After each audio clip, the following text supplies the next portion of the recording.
Our next stop is Project Puffin Visitor Center.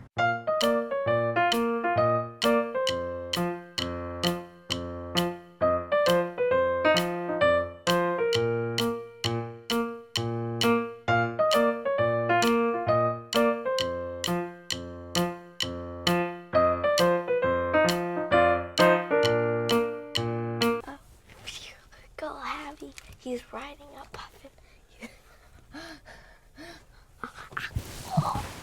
Brother's gonna tell you a super cool puffin fact. The fatter the puffin chicks are, the more food supplies are around.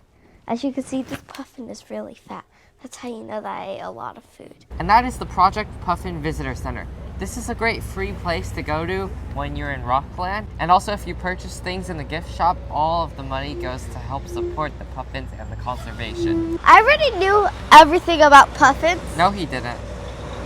Whatever. Don't listen to brother, and on to our next stop!